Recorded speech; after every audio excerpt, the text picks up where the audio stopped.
आप कितने भी अच्छे कर्म कर लो, लेकिन समाज आपके बुरे कार्यों को ही सदैव याद रखता है। इसीलिए लोग क्या कहेंगे यह सोचने से बेहतर है कि आप अपना कर्म करें। जन्म लेने वाले के लिए मृत्यु उसी प्रकार निश्चित है जितना कि मरने वाले के लिए जन्म लेना। इसीलिए इस विषय पर शोक मनाना व्यर्थ है। मन अशांत है और उसे नियंत्रित करना कठिन है, लेकिन अभ्यास से इसे बस में किया जा सकता है।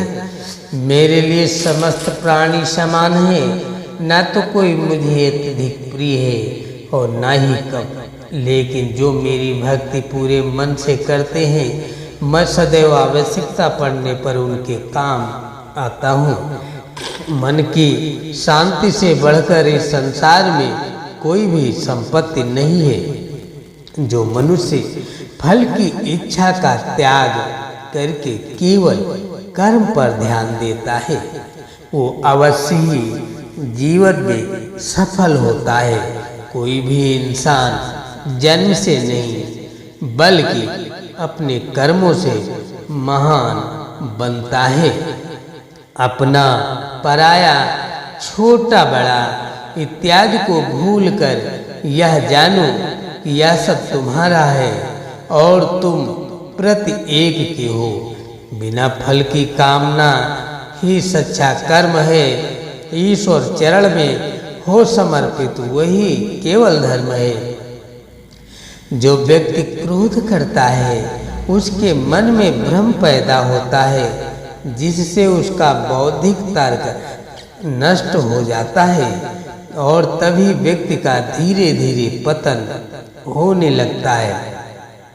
गीता में लिखा है जब इंसान की जरूरत बदल जाती है तब इंसान के बात करने का तरीका बदल जाता है। इस संपूर्ण संसार में अपकीर्ति मृत्यु से भी अधिक खराब होती है। सदैव संदेह करने वाले व्यक्ति के लिए प्रसन्नता न इस लोक में है और न ही कहीं और। जीवन में सफलता का ताला दो चाबियों से खुलता है, एक कठिन परिश्रम और दूसरा दृढ़ संकल्प।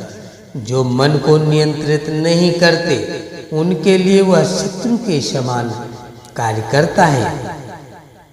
कठिन परिश्रम से बचने के लिए व्यक्ति को भाग्य और ईश्वर की इच्छा जैसे बहानों के बजाय चुनौतियों का सामना करना चाहिए।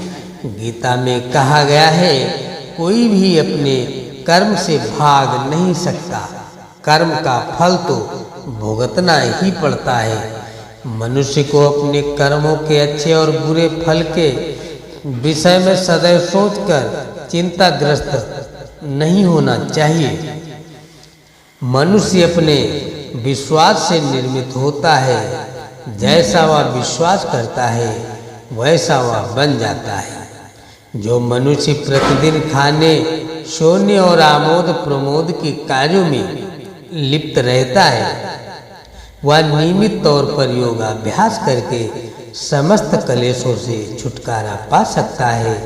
जब इंसान अपने काम में आनंद खोज लेते हैं तब वे पूर्णता को प्राप्त करते हैं।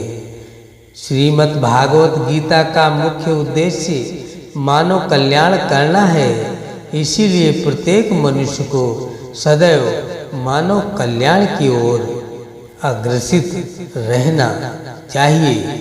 जो हुआ वह अच्छा हुआ, जो हो रहा है वह अच्छा हो रहा है, जो होगा वो भी अच्छा ही होगा। माफ करना और शांत रहना सीखिए, ऐसी ताकत बन जाओगे कि पहाड़ भी रास्ता दे देंगे। व्यक्ति को अपने इंद्रियों को बस में रखने के लिए बुद्धि और मन को नियंत्रित रखना होगा। जो होने वाला है वो होकर ही रहता है और जो नहीं होने वाला वह कभी नहीं होता। ऐसा निश्चय जिनकी बुद्धि में होता है उन्हें चिंता कभी नहीं सताती।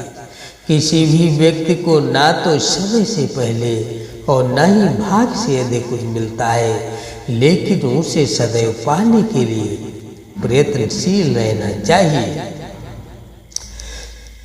इंसान हमेशा अपने भाग्य को कोसता है, या जानते हुए भी कि भाग्य से भी ऊंचा उसका कर्म है जिसके स्वयं के हाथों में है। व्यक्ति को आत्मज्ञान के माध्यम से संदेह रूपी अज्ञानता को समाप्त करना चाहिए। मैं उन्हें ज्ञान देता हूँ जो सदा मुझसे जुड़े रहते हैं और जो मुझसे प्रेम करते हैं। सत्य कभी दावा नहीं करता कि मैं सत्य हूँ, लेकिन झूठ हमेशा दावा करता है कि सिर्फ मैं ही सत्य हूँ। परिवर्तन संसार का नियम है। समय के साथ संसार में हर चीज परिवर्तन के नियम का पालन करती है। हालांकि मैं भूत, भविष्य और वर्तमान काल के तीनों जीवों को जानता हूँ, लेकिन मुझे वास्तव में कोई नहीं जानता। संयम, सदाचार, स्नेह एवं सेवा, ये गुण सत्संग के बिना नहीं आते।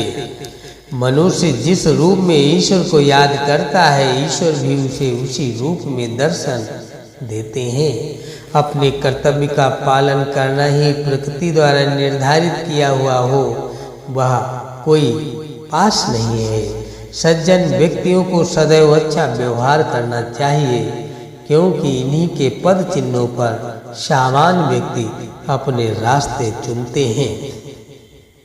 बुद्धिमान को अपने चेतना को एकजुट करना चाहिए और फल के लिए इच्छा छोड़ देनी चाहिए। मन अवश्य ही चंचल होता है, लेकिन उसे अभ्यास और वैराग्य के माध्यम से बस में लाया जा सकता है। इंद्रियों की तुलना में कल्पना सुखी की प्रथम शुरुआत है और अंत भी, जो दुख को जन्म देता है।